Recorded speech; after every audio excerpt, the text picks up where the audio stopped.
O'zbekistondagi eng zo'r fason 2025-2026 yillarda trendga chiqadigan alikofon fasonimizni tungi holatini bitta ko'rib baho bering.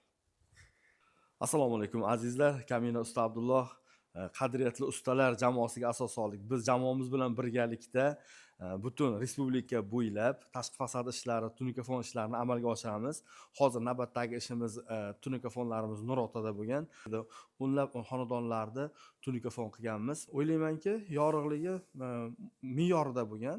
Juda ham chiroyli, insonning me'dasiga tegmaydigan darajada. Fasonimiz ham shunaqangi bir oppoq bo'lgan, juda ham bir ko'rganda odamni ko'zini xursand qiladigan darajada bo'lgan. Sizlarga ham tavsiya qilgan bo'lardikki, uylaringizni tunikafon qilganda patologlarni mana shunaqangi однотонный bir xil rangda qilsanglar, 2025 tugayapti, mana 2026-yilda ham xudo xolasa trendga chiqadi.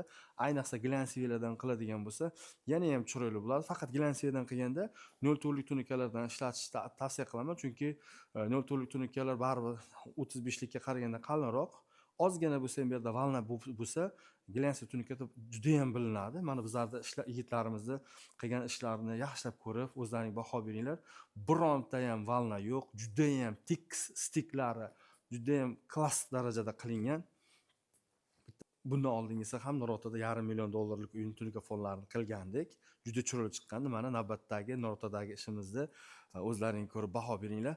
Azizlar, ushbu ishimiz haqida bir nima uchun bu O'zbekistondagi eng zo'r fason 2025-2026-yil bu trendga chiqadigan fason deb aytdim. Chunki sababi, e'tibor qiladigan bo'lsangizlar, bu fasonlarimiz juda ham bir skromniy. Bu fasonlar oldinlari alikofondan qilinardi. Hozir biz buni tunikafondan xuddi alikofonga birga bir qilib chiqardik.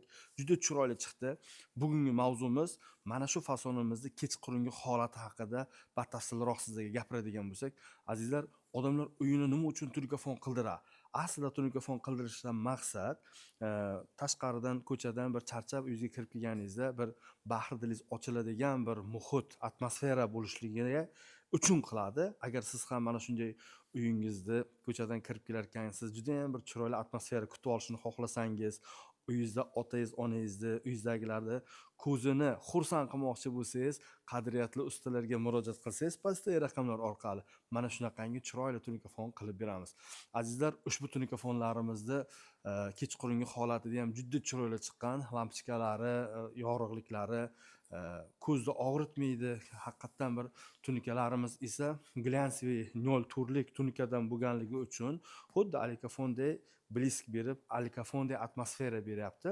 Haqiqatan masalan bu aynan sizlarni ko'rishlaring uchun biz 120 kilometrdan kelib mana shu narsalarni videoga oldik. Nega? Chunki kechqurungi holatlarni hech videoga olmaganda, kechqurungi holatlarni ham bitta ko'rib baho beringlar deymiz. Bahoni kommentariyada 1 dan 10 gacha bo'lgan ballik sistemada baholanglar.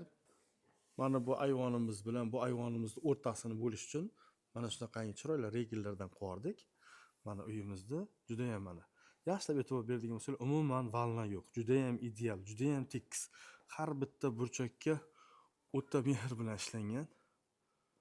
Mana kechqurungi holati ishimizni ko'rib baho beringlar. Izohlarda fikrlaringizni kutib qolaman. Sizlarning fikrlaringiz biz uchun juda ham muhim.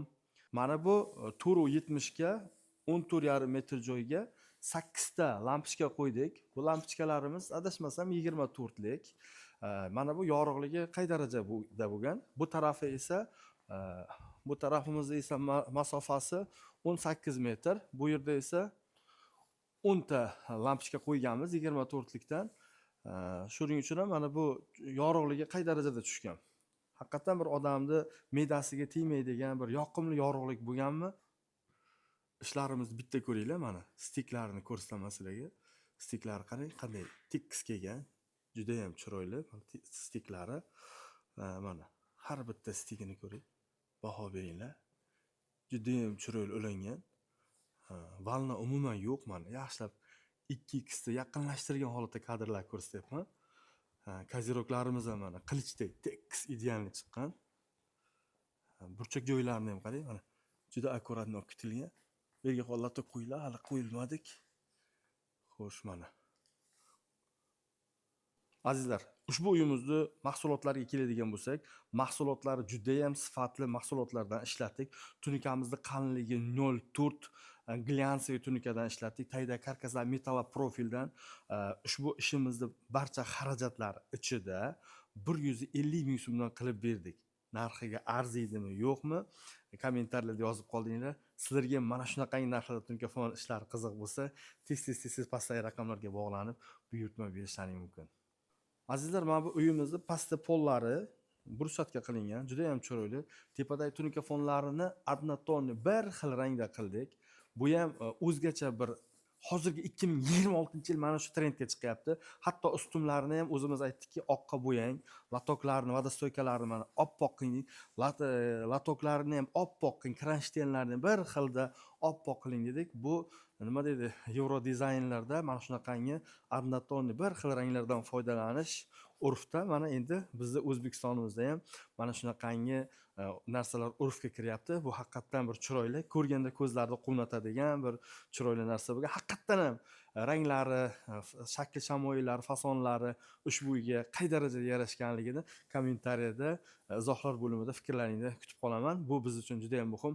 Agar ishlarimiz sizlarga ham yoqqan bo'lsa, like va podpiska bilan bizni qo'llab-quvvatlanglar. Agar siz ham bizni musofirdan kuzatayotgan bo'lsangiz, Telegram, WhatsApp, imolarimiz ishlab turibdi.